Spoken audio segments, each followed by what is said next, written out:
আজকের এই শুভ দিনে উপস্থিত বিশিষ্ট শিক্ষাবিদ শশাঙ্ক শেখর বেরা মহাশয়, উপস্থিত হাওড়া জেলা পরিষদের সহ সভাধিপতি অজয় ভট্টাচার্য মহাশয়, উপস্থিত সমাজসেবী অপূর্ব ঘোষ এবং যারা উপস্থিত আছেন স্বপ্নচারী চ্যারিটেবল ট্রাস্টের যারা কর্মকর্তা, যারা উপস্থিত আছেন সবাইকে আজকের এই দিনে সবাইকে শুভকামনা জানিয়ে দু চার কথা বলছি।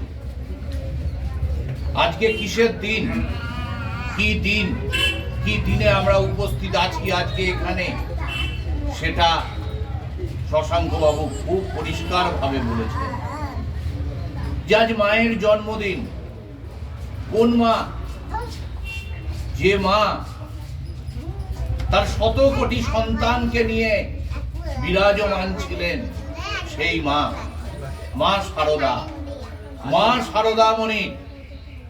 শারদা মণির আজ জন্মদিন।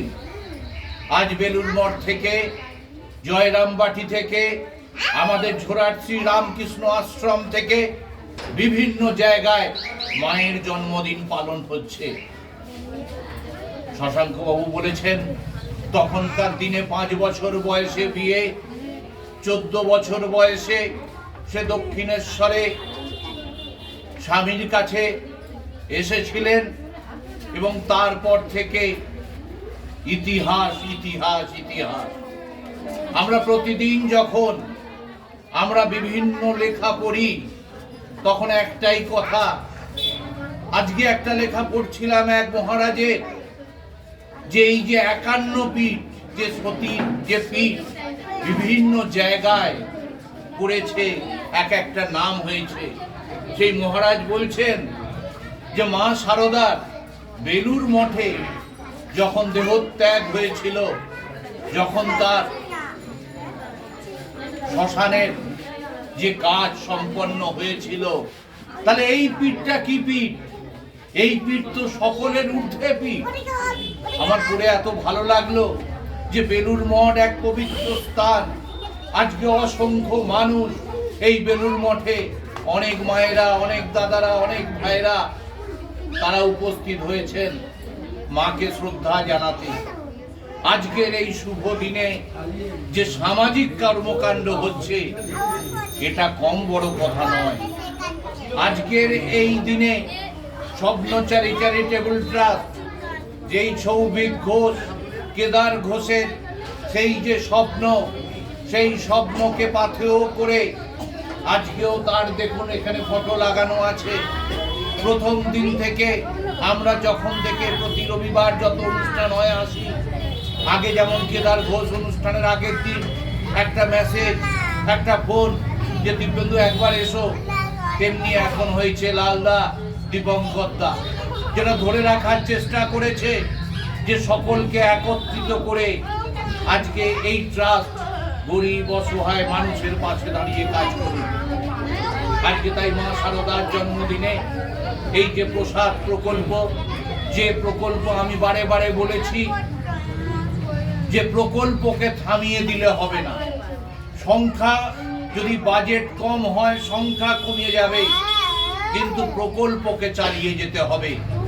অনেক প্রতিষ্ঠান আগে দেখেছেন, অজয় দাও এখানে উপস্থিত আছে, আমারও বয়স 55 হয়ে গেল, আমিও দেখেছি যে অনেক সংগঠন গড়ে ওঠে কিন্তু এগিয়ে নিয়ে যেতে পারে না। আমি এখানে একটা জিনিস লক্ষ্য করেছি যে মাতৃশক্তির আবির্ভাব, যেখানে মায়েরা বোনেরা থাকবে সেখানে কার্যসূচি থেমে থাকতে পারে না। এবং আমি বিশেষভাবে আনন্দিত যে কোনো মহিলাকে এখানে সম্পাদক পদে রাখা হয়েছে। এর থেকে মাতৃশক্তিকে সম্মান জানানোর আর কোনো ভাষা আমার কাছে নেই। আমি চাই স্বপ্নচারী চ্যারিটেবল ট্রাস্ট এইভাবে কার্যসূচির মধ্যে দিয়ে এগিয়ে যাক। আমি চাই যে গ্রামে গ্রামে, পাড়ায় পাড়ায় এই ধরনের সংগঠন গড়ে উঠুক, যারা গরিব অসহায় দুস্থ মানুষের কথা চিন্তা করবে। আমি চাই পাড়ায় পাড়ায় এই সমস্ত যে সংগঠন আছে এই সংগঠন টিভি দেখুক, ক্যারাম খেলুক, তাস খেলুক, কিন্তু গরিব মানুষের কথা, অসহায় মানুষের কথা চিন্তা করে। আজকে আমাদের দুর্গা পুজো আমরা দেখেছি, কালী পুজো, জগদ্ধাত্রী পুজো, অনেক টাকা আমাদের খরচা হয়েছে। আমরা মাটির প্রতিমাকে জীবন্ত প্রতিমায় রূপ দেবার চেষ্টা করেছি, কিন্তু আমরা হয়তো ভুলে গেছি যে এই মাটির প্রতিমার পেছনে একজন যক্ষা রোগী আছে, একজন অসহায় মানুষ খেতে পায়নি বসে আছে। সুতরাং আমরা সব সময় তাদের দিকে লক্ষ্য রাখবো। আমি স্বপ্নচারী চ্যারিটেবল ট্রাস্টকে বলবো, উদ্দেশ্য থেকে বিচ্যুত হবেন না, সততা নিয়ে, উদ্দেশ্য নিয়ে মানুষের পাশে এইভাবে কাজের মধ্যে এগিয়ে যেতে হবে।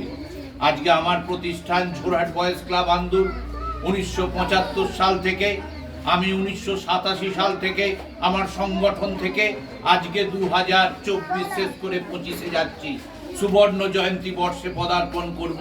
আমি এখনো পর্যন্ত চেষ্টা করেছি। আমার মা মারা গেছে 1989 সালে। আমি আমার মাকে শ্রদ্ধা রেখে আমি মায়ের নামে একটি সেবা কেন্দ্র করেছি, উমা সেবা কেন্দ্র।